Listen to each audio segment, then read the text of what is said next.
अगर कोई करंट है कहीं तो हाथ से छूने में भी डर लगता है। क्यों? अगर छू दिए तो खतरा पता है। सांप को हाथ से छूने में डर लगता है। क्यों? पता है अगर छू दिया तो खतरा है। वैसा ही ये क्रोध का खतरा भी आज आप जान लीजिए, ईर्ष्या का खतरा भी आप आज जान लीजिए। अगर ये आप जान गए तो शायद थोड़ा करने में डर लगे। जो व्यक्ति क्रोध करता है तो, ईर्ष्या करता है तो, नफरत करता है तो उसको साथ खतरा होता है। कॉल उठाने के साथ बेटा रो रो कर बोलता है, माँ मुझे बचा लो, ये लोग मुझे मार देगा। अब ये मम्मी पापा पूरा सोचने लगा हम लोग कहाँ से लाएंगे ये 15 लाख। बेटा बचा नहीं। कैसा अंत हुआ देखिए क्रोध का, कैसा अंत हुआ ईर्ष्या का। दूसरों से जल जल कर मिट जाते हैं। आगे तो वे बढ़ते हैं जो दूसरों की खुशियों पर खुश हो जाते हैं। तो आइए आज हम ये सुंदर प्रवचन सुन करके अपना जीवन का चक्का को सीधा करेंगे।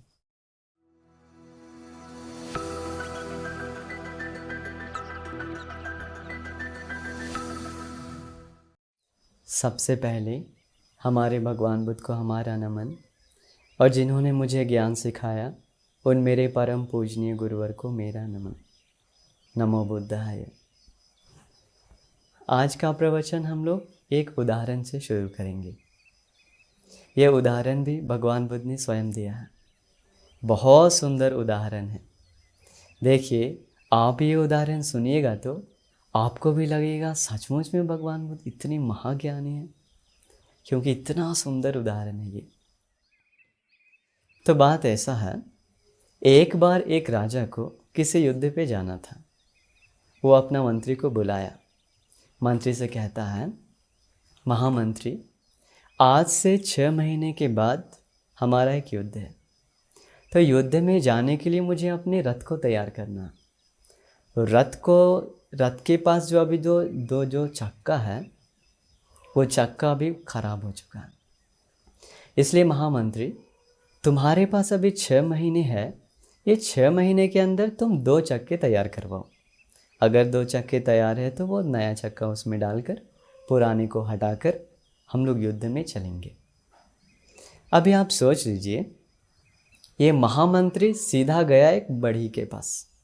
जा कर के बढ़ई को कहता है, भाई सुनो, आज से 6 महीने बाद हमारे महाराज का एक युद्ध है, हमें 2 चक्के की ज़रूरत है, तुम जितना जल्दी बनाकर दे दो मुझे।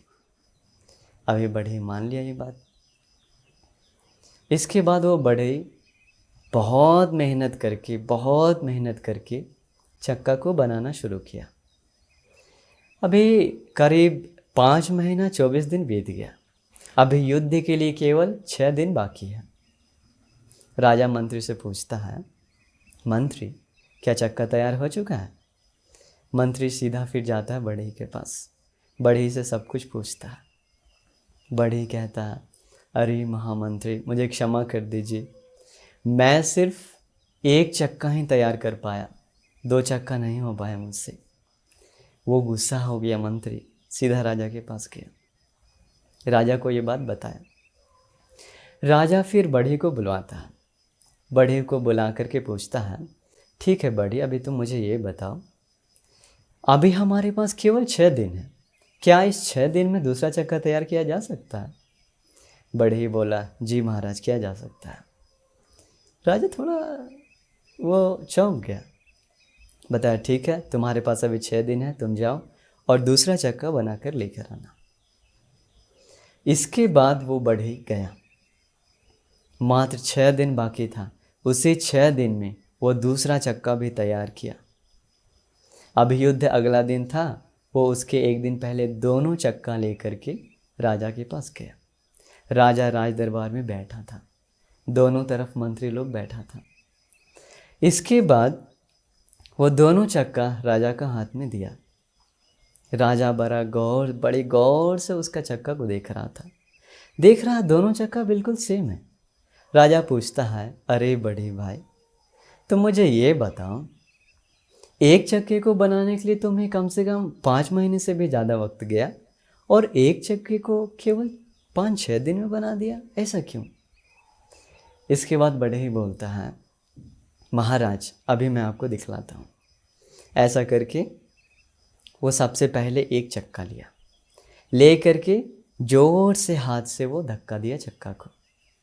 चक्का को जोर से धक्का देने के बाद चक्का जोर से आगे चलता गया और जा करके एक जगह पे वो गोल गोल गोल गोल घूम करके वो चक्का वहीं पे गिर गया। इसके बाद वो बढ़े दूसरा चक्का लिया, दूसरा चक्का को भी धक्का दिया। दूसरा चक्का जाने के बाद वो भी धक्का देने के बाद गोल गोल से आगे जाते जाते सीधा जाकर को वो ऐसा खड़ा रहा। वो चक्का गिरा नहीं, सीधा ऐसा खड़ा रहा। अभी राजा देखकर पूरा हैरान हो गया। बढ़ई से पूछता है ऐसा कैसे हुआ। बढ़ई कहता है महाराज, मैंने जो पहला चक्का फेंका वो पहला चक्का केवल 5-6 दिन में बनाया हुआ चक्का था, लेकिन जो दूसरी बार में चक्का बनाया वो 5 महीना से भी ज़्यादा समय गया उसे बनाने में। बताया महाराज, पहला चक्का में कुछ टेढ़ापन था, उसका कुछ कमी बाकी था, वो मैं नहीं सही कर पाया, लेकिन जो 5 महीने से भी ज़्यादा समय गया उसमें कोई कमियां नहीं है, वो दोष मुक्त चक्का है। तो देखिए ये सुंदर उदाहरण भगवान बुद्ध जी ही दिए हैं। भगवान बुद्ध कहते हैं जो व्यक्ति अगर अपना शरीर से किसी की हत्या करता है, तो चोरी करता है, तो दूसरों को तकलीफ़ देता है, तो वचन से दूसरों को तकलीफ़ देता है, तो अपने मन में बुरे विचार रखता है, तो उसका जीवन का चक्का में भी टेढ़ापन है, उसका जीवन का चक्का में भी कमियां हैं। इसके बाद भगवान बुद्ध बताएं, लेकिन जो व्यक्ति अपना शरीर से किसी की हत्या नहीं करता, वचन से दूसरों को तकलीफ़ नहीं देता, मन से दूसरों को तकलीफ़ नहीं देता, उसका जीवन में कोई टेढ़ापन नहीं है। सुंदर है ना। तो देखिए यहाँ पे हम लोग देख सकते हैं वो दोनों चक्का बिल्कुल सेम था। तो इसका मतलब पुण्य करने वाले लोग, पाप करने वाले लोग, मनुष्य लोग दिखने में बिल्कुल सेम लगते हैं। ऊपर से हम लोग नहीं ढूंढ सकते कौन अलग है, कौन पुण्य करता है, कौन पाप करता है, ऊपर से नहीं देखकर समझ सकते, क्योंकि हर मनुष्य हम लोग को सेम दिखता है। लेकिन यहाँ पे उदाहरण के अनुसार अगर हम लोग देखते हैं, भगवान बुद्ध बताएं जिसका जीवन का चक्का टेढ़ा है वो व्यक्ति सीधा गिर जाता है। कहाँ गिरता है? दुर्गति में। लेकिन जिसका जीवन का चक्का सीधा है वो कहीं गिरता नहीं है। अगर वो मनुष्य लोक में रहता भी है तो सीधा मन से रहता है, उसका मन डावाडोल नहीं है। तो ये उदाहरण भगवान बुद्ध जी ने दिया है। तो एक बार हम लोग अपना बचपना याद करेंगे। बचपन में हम लोग अपने अपने दोस्तों के साथ खेलते खेलते कभी कभी झगड़ा हो जाता था, लेकिन वो झगड़ा होने के बाद हम लोग वापस तुरंत मिल जाते थे। कभी कभी छोटी छोटी बातों पे एक दूसरे में झगड़ा हुआ करता था, लेकिन फिर भी हम लोग वो सब कुछ झगड़ा भूल करके वापस अपने दोस्तों से मिल जाते थे। लेकिन अब ऐसा है क्या? अब ऐसा नहीं है। अब अगर किसी से झगड़ा हुआ तो कभी कभी सालों तक कोई उससे बात नहीं करता, कभी कभी उससे चेहरा भी नहीं मिला पाता। क्यों? क्योंकि हमारे मन के अंदर वो टेढ़ापन है। इसका मतलब क्रोध है तो, ईर्ष्या है तो हमारा जीवन का चक्का टेढ़ा है। टेढ़ा रह गया तो अगला जन्म दुर्गति में ही होगा। इसीलिए हम लोग कभी भी अपना मन में क्रोध नहीं रखना चाहिए, क्योंकि ये क्रोध अगर हम लोग रख लें तो इससे घाटा हमारा खुद का होता है। ईर्ष्या, नफरत, जलन, ये सब हमारे मन में है। ऐसा नहीं कि हम लोग ये सबसे मुक्त हो गए, अभी भी हमारे मन के अंदर है। तो इसलिए भगवान बुद्ध बताएं ये सब कुछ हटाने के लिए याद रखिए, जब भी आपका मन में क्रोध है तो, जब तक आपके मन में ईर्ष्या है तो आपका जीवन खतरे में है, आप खतरे में हैं। पूरा दुनिया बोलता है हम लोग खतरे में हैं, हमारा समाज खतरे में है, हमारा देश खतरे में है, उससे पहले हमें अपने आप को देखना चाहिए। तो इसलिए भगवान बुद्ध बताएं, जो व्यक्ति क्रोध करता है, ईर्ष्या करता है, उसका जीवन का चक्का टेढ़ा है। तो आइए आज हम ये सुंदर प्रवचन सुन करके अपना जीवन का चक्का को सीधा करेंगे। अभी एक चीज़ हम लोग देखते हैं, जिस चीज़ का खतरा हमें पता होता है हम उससे दूर रहते हैं। जब कभी हम लोग किचन में कभी कभी जाते हैं, हम लोगों को अगर पता है तो अगर वो सिलेंडर थोड़ा लीक हो गया तो वो चूल्हा का रेगुलेटर थोड़ा ओपन छोड़ दिए तो उससे गैस निकल करके जो प्रॉब्लम होता है उसका खतरा हमें पता होता है। इसलिए हम लोग कभी भी रेगुलेटर को ऑन नहीं छोड़ते, हमेशा तुरंत ऑफ करते हैं खाना बनाने के बाद। और हमें ये भी खतरा पता होता है, अगर कोई करंट है कहीं तो हाथ से छूने में भी डर लगता है। क्यों? अगर छू दिए तो खतरा पता है। सांप को हाथ से छूने में डर लगता है, क्यों? पता है अगर छू दिया तो खतरा है। वैसा ही ये क्रोध का खतरा भी आज आप जान लीजिए, ईर्ष्या का खतरा भी आप आज जान लीजिए। अगर ये आप जान गए तो शायद थोड़ा करने में डर लगे। तो ये सब कुछ भगवान बुद्ध जी ने बताया है। भगवान बुद्ध कहते हैं, जो व्यक्ति क्रोध करता है तो, ईर्ष्या करता है तो, नफरत करता है तो उसको 7 खतरा होता है। ये 7 खतरा आप सुन लीजिए। भगवान बुद्ध पहला खतरा बताते हैं, जो व्यक्ति क्रोध करता है वो अपना दुश्मन के बारे में ऐसा सोचता है, अरे मेरा दुश्मन कभी भी सुंदर नहीं होना चाहिए, उसका चेहरा कुरूप हो जाना चाहिए, कभी भी वो सबके सामने सुंदर नहीं दिखना चाहिए। ऐसा एक क्रोधी व्यक्ति अपने दुश्मन के बारे में सोचता है। भगवान बुद्ध बताएं, वो खुद तो दूसरे के बारे में ऐसा सोचता है, लेकिन खुद गुस्सा से रहने के कारण, ईर्ष्या में रहने के कारण खुद का चेहरा ही कुरूप हो जाता है। कितना सत्य है ना।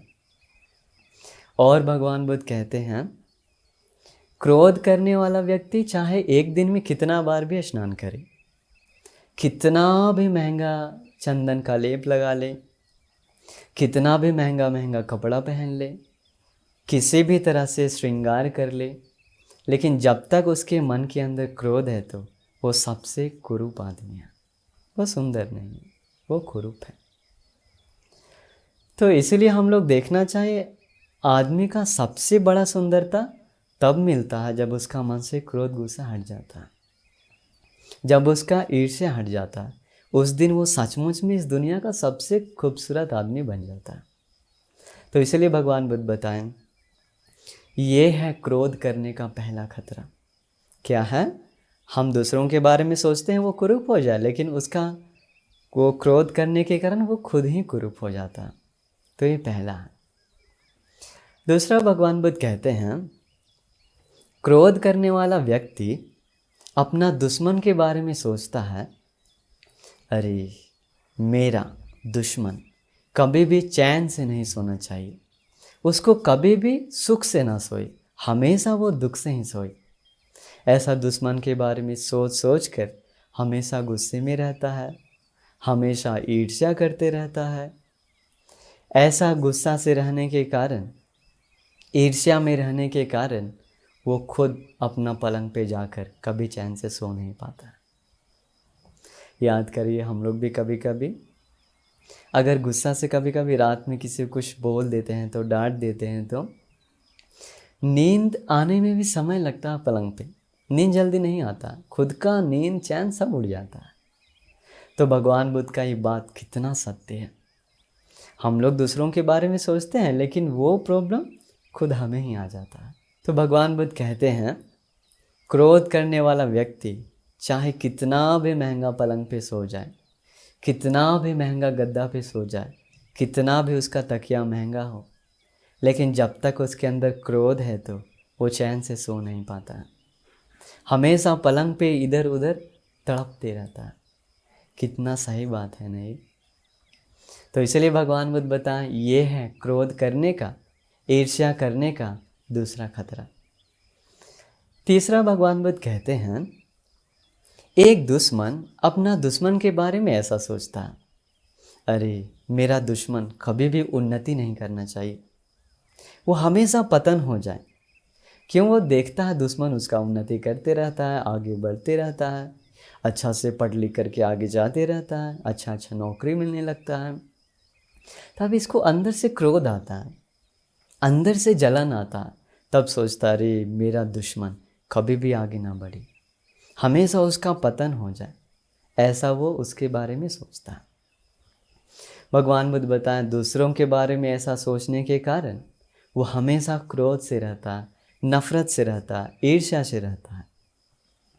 ऐसा हमेशा दूसरों के बारे में गलत सोचने के कारण उसका पूरा जीवन पलट जाता है। उसको सही क्या है समझ में नहीं आता, गलत क्या है समझ में नहीं आता। गलत चीज़ को सही तरीके से ले लेता है और सही तरीके को गलत समझकर छोड़ देता है। ऐसा वो करने के कारण उसका खुद का जीवन पतन हो जाता है, खुद वो पतन हो जाता है, उन्नति नहीं कर पाता। आजकल ये प्रॉब्लम थोड़ा ज़्यादा है। थोड़ा सा कोई अगर किसी को कोई अच्छा नौकरी मिल गया तो, थोड़ा कुछ गाड़ी खरीद लिया तो, या तो फिर उन्नति करने लगा तो लोग देखकर आज बहुत जलते हैं। क्रोध ज़्यादा है, ईर्ष्या ज़्यादा है। अभी मैं आपको एक पिछले साल की घटना बता रहा हूँ। देखिए, ये स्टोरी बांग्लादेश का है। पिछले साल ही ये घटना हुआ क्या कि उस समय एक 20 साल का लड़का था। वो नौकरी करने के लिए कहीं गया, उसे एक अच्छा पोस्ट मिल गया मैनेजर के तौर पे। लेकिन मैनेजर के नीचे जो लेबर्स लोग काम करने वाले थे, उन लोगों का उम्र ज़्यादा है। उम्र ज़्यादा होने से उन लोग कम उम्र वाले मैनेजर के साथ थोड़ा झगड़ा करने लगा। टाइम टू टाइम ऐसा ईर्ष्या करने के कारण, क्रोध करते रहने के कारण दोनों में हमेशा झगड़ा कभी कभी हो जाता था। तो एक दिन ये लेबर्स लोग एक प्लान किया, सोचा ये लड़का को हम लोग कुछ करते हैं। ऐसा करके किडनैप कर लिया, किडनैप करके लेकर भाग गया। अभी वो लड़का का घर में सिर्फ और सिर्फ माँ और पिताजी हैं, दोनों बेचारा बहुत गरीब। अभी उधर से कॉल आता है मम्मी को, मम्मी कॉल उठाती है, मम्मी को पता नहीं। कॉल उठाने के साथ बेटा रो रो कर बोलता है, माँ मुझे बचा लो, ये लोग मुझे मार देगा। ऐसा बोलने के साथ ही फ़ोन कट जाता है। मम्मी पापा ये सुनकर पूरा रोने लगता है। थोड़ी देर के बाद फिर से कॉल आती है, माँ रिसीव करती है। इस बार किडनैपर लोग बोल रहा था, अगर तुम्हें तुम्हारा बेटा चाहिए तो अभी इसी वक्त तुरंत 15 लाख टाका लेकर आओ, नहीं तो तुम्हारा बेटा को मैं नहीं दूंगा तुम्हारे पास। अभी ऐसा बोलने के साथ फिर फ़ोन कट गया। अभी ये मम्मी पापा पूरा सोचने लगा, हम लोग कहाँ से लाएंगे ये 15 लाख? गरीब लोग हैं, गरीब लोगों के पास तो 1 लाख भी ढूंढना बहुत मुश्किल है। तो इसके बाद फिर से कॉल आता है। वो लोग बोलता है किडनैपर लोग, मुझे पता है तुम दोनों बहुत गरीब हैं, इसलिए कम से कम 2 लाख टाका लेकर आओ। 2 लाख टाका दे दिया तो हम लोग छोड़ देंगे। अभी फिर फ़ोन कट गया। अभी मम्मी पापा के पास 2 लाख भी नहीं है। वो लोग इधर उधर कहीं कहीं जा कर के भीख मांग करके 2 लाख किसी तरह से जमा किया। जमा करने के बाद फ़ोन आता है कि इस जगह पे पैसा लेकर आओ। गया ये लोग, जाने के बाद पिताजी पैसा दे दिया। पिताजी बोलता है मेरा बेटा कहाँ है, मुझे दो मेरा अपना बेटा। वो लोग बताया तुम घर जाओ, घर जाने से पहले, तुम्हें घर जाने से पहले बेटा घर पे पहुंचा रहेगा। पिताजी चला गया घर। अभी पिताजी वेट कर रहा, घर पे नहीं है। एक दिन बीत गया, बेटा नहीं आया। ऐसे करते करते करीब मेरे ख्याल से 7 दिन चला जाता है, फिर भी बेटा नहीं आता। अभी ये मम्मी पापा सीधा गया, पुलिस को इन्फॉर्म किया। पुलिस को इन्फॉर्म करने के बाद पुलिस पूछा किसी पे शक है क्या? मम्मी बताती हैं मुझे शक है, वो जहाँ काम करता था वो लेबर्स लोग कभी कभी उससे झगड़ा हो जाता था, वो बेटा घर पे आके मुझे कभी कभी बताया करता था। पुलिस लोग सीधा गया लेबर्स लोगों के पास। लेबर्स लोग आम पहले की तरह काम करता, लेकिन किसी को पता नहीं वो लोग किडनैपर है। पुलिस पकड़ा, सारा बात पूछा, वो लोग चुप है, नहीं बता रहा था। मारा पीटा, पुलिस उगलने लगा। बताया ठीक है, कहाँ है इसका बेटा, इसको जल्दी दो। वो लोग बताने लगा, लेबर्स लोग चुप है, कुछ नहीं बोल रहा। फिर बता रहा बेटा बचा नहीं, बेटा को हम लोग ख़त्म कर दें। ये सुन कर के मम्मी पापा वहीं पे गिर गया। गिर करके पूरा रोने लगा। तो फिर ऐसा रोने के कारण मम्मी पापा बोलते हैं ठीक है मेरा बेटा कम से कम डेड बॉडी दो, हम लोग अंतिम से उसको देखना चाहते हैं। लेबर्स लोग बताया, वो लोग फिर चुप हो गया।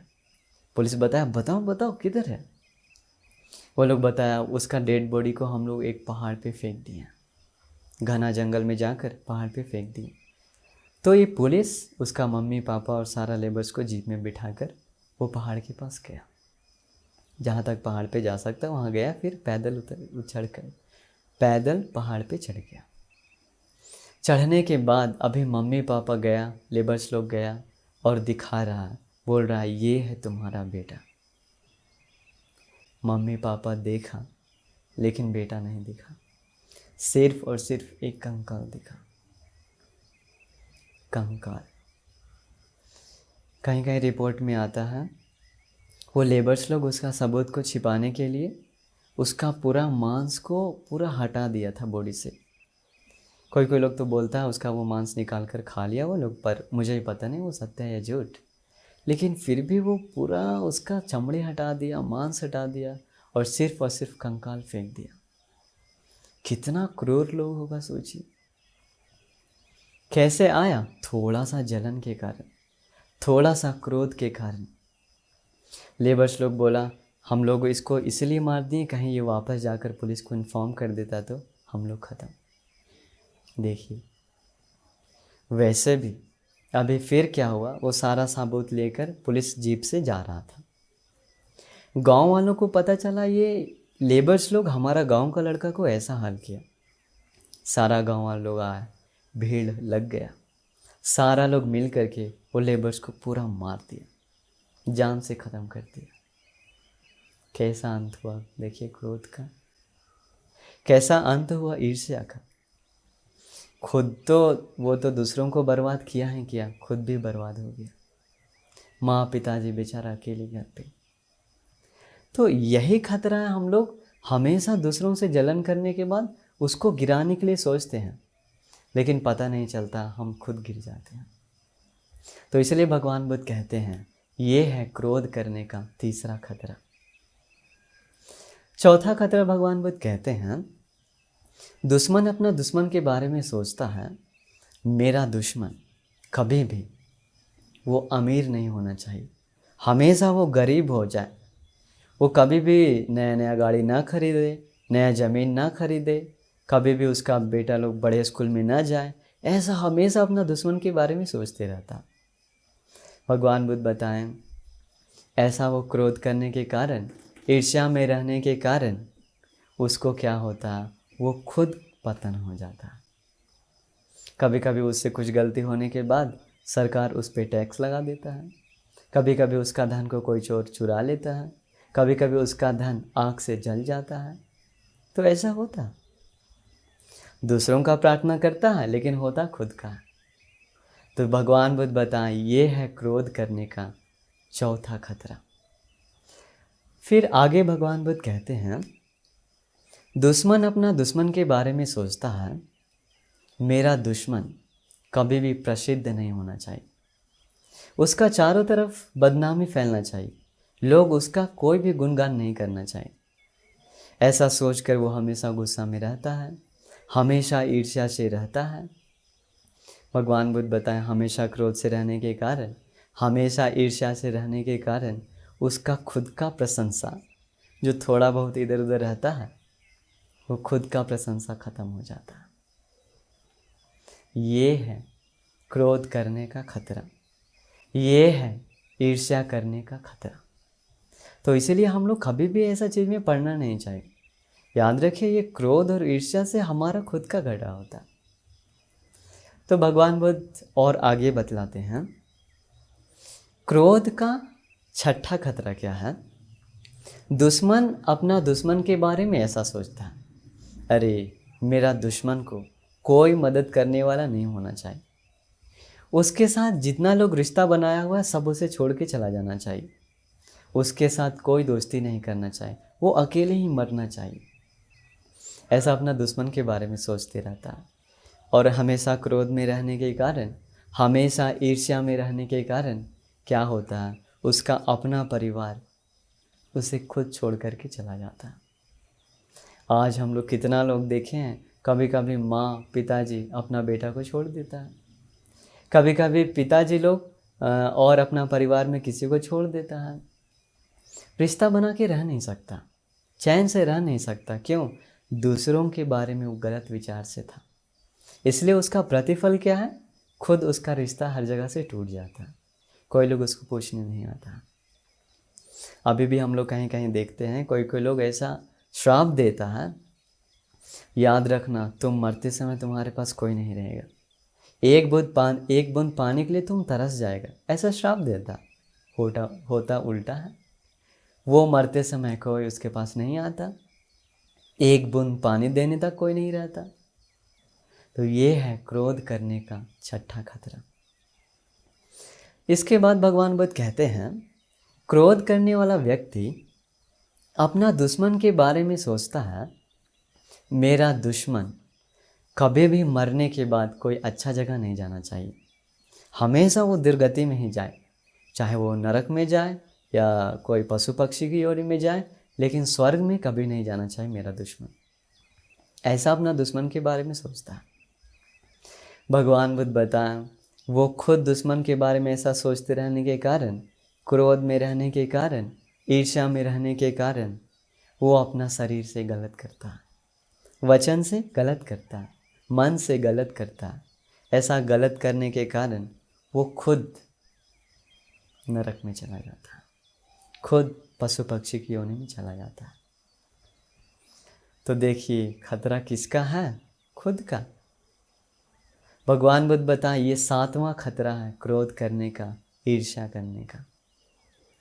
तो इसलिए हम लोग संभलना चाहिए, खतरा को बाहर से ही देखकर उससे अलर्ट हो जाना चाहिए, नहीं तो खतरा आएगा, खुद का जीवन बर्बाद होगा, दूसरा का तो जीवन बर्बाद होगा ही होगा, खुद का जीवन भी बर्बाद हो जाता है। इसलिए भगवान बुद्ध बताएं, ये है 7 खतरा गुस्सा करने का। जो व्यक्ति भी अगर ईर्ष्या करता है तो, नफरत करता है तो उसका जीवन में ये 7 खतरा आता है। अगर मैं क्रोध करूँगा तो वो 7वां खतरा मेरे को भी आता है, आप क्रोध करिएगा तो वो 7वां खतरा आपको भी आता है। इसलिए कभी भी आप लोग क्रोध मत करिए, कभी भी ईर्ष्या मत करिए, दूसरों से जलिए मत। भगवान बुद्ध के समय एक पति था, वो 2 शादी किया।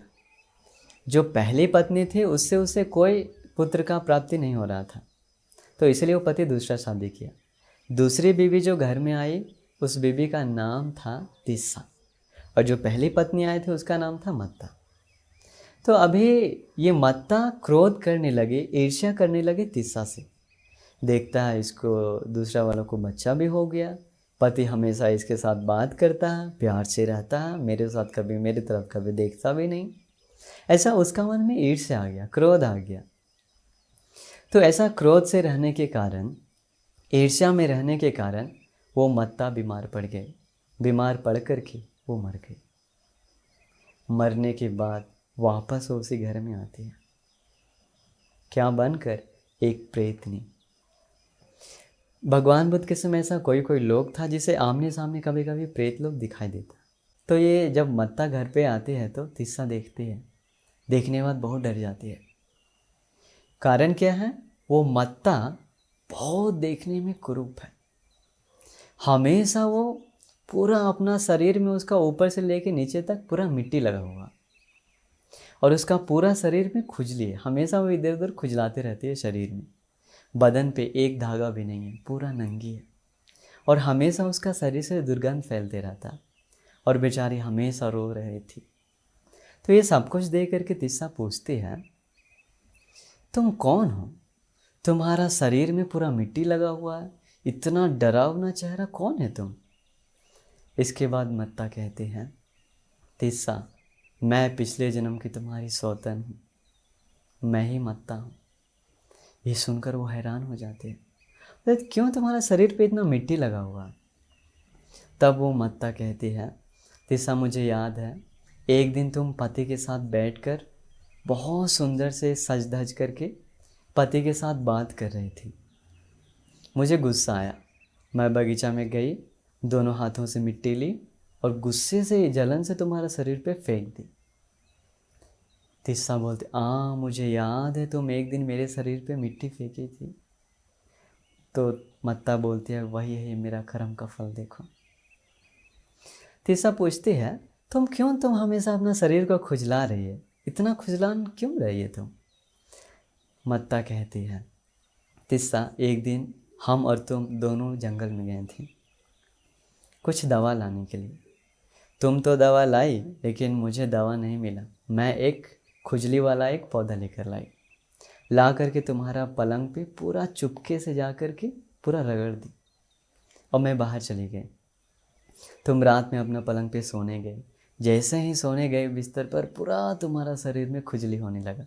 मैं उस वक्त खिड़की से देखकर हंस रही थी, मज़ा ले रही थी, और नोचो ऐसा देखकर खुश हो रही थी। तिस्सा बोलती मुझे याद है एक दिन अचानक रात में मुझे पूरा खुजली हुआ था, तुम्हें की थी वो? इसके बाद तिस्सा पूछती है क्यों तुम्हारा शरीर पे एक भी कुछ कपड़ा नहीं है ना, तुम नंगी इतना क्यों है? तब वो कहती है तिस्सा एक दिन हमारे घर पे एक बहुत बड़ा एक निमंत्रण आया, लेकिन उसी निमंत्रण में सिर्फ तुम्हें और पति को बुलाया, मुझे नहीं बुलाया। मुझे गुस्सा आ गया। मैं गई तुम्हारे कमरे में, सारा नया नया कपड़ा छिपा दी। तुम अपना कमरे में जाकर पूरा नया नया कपड़ा ढूंढ रही थी पर तुम्हें नहीं मिला। मैं खुश हो रही थी। तो वो कहती है मत्ता तुम्हारा कपड़ा छिपाने के कारण अभी देखो मैं नंगी हूँ। वो कहती है तिस्सा मुझे याद है मेरा एक दिन कपड़ा मैं बहुत ढूंढ रही थी, पूरा घर में छानबीन कर ली, फिर भी कपड़ा नहीं मिला, तुम ही छिपाई थी। फिर पूछती है तुम्हारा शरीर से दुर्गंध क्यों फैल रहा, एकदम टॉयलेट जैसा गमक रहा, कारण क्या है? वो कहती है एक दिन तुम सज धज करके बहुत सुंदर से बैठी थी, बहुत श्रृंगार करके सुंदर से बैठी थी। मुझे बहुत गुस्सा आया, जलन आया। मैं तुम्हारे कमरे में गई, जितना भी चंदन का लेप था, श्रृंगार का सामान था, ब्यूटी का कुछ भी था, वो सब कुछ लेकर के टॉयलेट का गड्ढे में फेंक दी। तिस्सा बोलते मुझे याद है मैं एक दिन खोज रही थी अपना सब कुछ श्रृंगार, कहाँ गया मुझे आज तक पता नहीं था, टॉयलेट का गड्ढा में तुम्हें फेंकी। ऐसा करके वो बोलती है। फिर पूछती है तुम इतना दुखी क्यों है, क्यों तुम बहुत रो रही हो? वो बोलती है मत्ता तिस्सा हमारा पति सचमुच में सही था, हम दोनों को बिल्कुल सेम जायदाद दिया, दोनों को सेम प्यार दिया, लेकिन जो धन वो तुमको दिया तुम उसी धन से बहुत पुण्य की, संघ को दान दी। तुम दान पुण्य करते समय मैं हमेशा तुमको डांटती थी, अरे पगली ये क्या कर रही है, धन को बर्बाद कर रही है, खाओ पियो ऐश करो, क्या ये दान वगैरह देती हो? मुझे जो धन मिला मैं कभी भी अपना धन से कोई पुण्य नहीं की, हमेशा स्वार्थ पे उड़ाई वो पैसा। तब वो कहती है तिस्सा मत्ता अब समझ में आया तुम्हें, अगर उस दिन तुम पुण्य कर लेती तो, दान दे देती तो आज तुम्हारा ये हाल नहीं होता। कैसा है? क्रोध गुस्सा करने का, ईर्ष्या करने का फल दिख रहा है ना आपको? तो इसीलिए हमें कभी भी ईर्ष्या नहीं करनी चाहिए। भगवान बुद्ध बताएं दिक्कत क्या है, हम जिससे क्रोध करते हैं, हम जिससे ईर्ष्या करते हैं, वो लोग वापस बदला लेने के लिए पीछे पीछे आता है। कभी कभी इस जन्म में बदला ले लेता है, कभी कभी अगले जन्म में बदला लेता है, किसी न किसी जन्म में वो पीछे आकर अपना काम पूरा करता है। अगर हम किसी को हत्या कर दें तो जलन के मारे वो अगला जन्म में हमारा हत्या करेगा। आप लोग कितना सुनते होंगे कभी कभी कोई बेटा, अगर देखे तो कोई दुश्मन लोग जो होता है वो माँ का पेट में बेटा बन करके जन्म लेता है, बेटा बन करके बड़ा हो करके माँ को हत्या कर देता है, पिता को हत्या कर देता है, या तो फिर अपना ही परिवार में आ करके पूरा परिवार को बर्बाद कर देता है। कौन है वो? पिछले जन्म का दुश्मन। इसलिए सबसे बड़ा डेंजर वही है। याद रखिए, आप जिससे भी अगर ईर्ष्या नफरत जलन क्रोध करेंगे तो वापस वो आपके पीछे आता है। कभी कभी शेर हिरन बनकर वो पीछा करता है, सांप और नेवला का दुश्मनी आप लोग सुने होंगे, जानी दुश्मन है, वैसा दुश्मन बन करके आता है, चैन से रहने नहीं देता, कदम कदम पे पीछा करके हमेशा दुखी देते रहता। इसलिए आप लोग कभी भी किसी से जलन मत करिए। अगर आपका कोई दुश्मन सुंदर है तो आप प्रार्थना करिए, मेरा दुश्मन और सुंदर हो जाए, मेरा दुश्मन सुख से सोए, मेरा दुश्मन उन्नति करे, मेरा दुश्मन और अमीर हो जाए, मेरा दुश्मन का चारों तरफ नाम फैल जाए, मेरा दुश्मन से सारे लोग जुड़ जाए, सारे लोग उससे मदद करें, मेरा दुश्मन मरने के बाद एक अच्छा जगह पे जाए, स्वर्ग में जाए। अगर आप ऐसा करते हैं तो आप तो दूसरों का सुख का कामना करते ही हैं, लेकिन उसी का पुण्य का बल से वो सब कुछ उल्टा आपको भी मिलता है। बुरा सोचने पे उल्टा खुद को मिलता है, अच्छा सोचने पर भी वो उल्टा खुद को ही मिलता है। इसलिए बुद्धिमान लोग कहते हैं, जलन करने वाले लोग दूसरों से जल जल कर मिट जाते हैं, आगे तो वे बढ़ते हैं जो दूसरों की खुशियों पर खुश हो जाते हैं। तो इसलिए आज से आप भी दूसरों की खुशियों पर खुश हो जाइए। अगर आप खुश होते हैं तो सचमुच में इस दुनिया का सबसे सुंदर आदमी आप हैं, सबसे महान आदमी आप हैं। आपको कोई टेंशन नहीं रहेगा, आप खुशी से जी सकते हैं। दूसरों से अगर जलन ना किए तो आप खुशी खुशी हर पल जी सकते हैं। तो इसीलिए आज मैं आपको ये 7 खतरा बताया, ये भगवान बुद्ध स्वयं अपने मुख से बताएं। तो इसीलिए ये खतरे को समझकर, खतरे जैसा देखकर इससे दूर रहिए। अगर क्रोध करने जाएंगे तो, अगर ईर्ष्या करने जाएंगे तो पीछे पीछे दुश्मन आके आपको बदले लेगा। सिर्फ इस जन्म में नहीं, जन्मों जन्म में आएगा। तो इसीलिए आज से आप लोग मेहनत करिए। अगर कोई आपका दुश्मन आगे बढ़ रहा है तो बढ़ने दीजिए, क्या दिक्कत है। मन में सोचिए वो और आगे बढ़ जाए, कभी भी जलन मत करने जाइए। तो मैं आपको शुरू में बताया था, अगर हमारा मन में क्रोध आता है तो, जलन आता है तो इसका मतलब हमारा जीवन का चक्का टेढ़ा है। तो इसलिए आप ये प्रवचन सुन करके अपना जीवन का चक्का को सीधा कर लीजिए। टेढ़ा है तो गिरना पड़ेगा दुर्गति में, सीधा है तो आप कहीं भी सीधा रह सकते हैं, कोई भी दुर्गति में गिरिएगा नहीं। तो इसीलिए ये प्रवचन सुन करके आप लोग आज से ही अपना दुश्मन के प्रति मैत्री बढ़ाइए, दया बढ़ाइए, प्रेम बढ़ाइए। नमो बुद्धाय।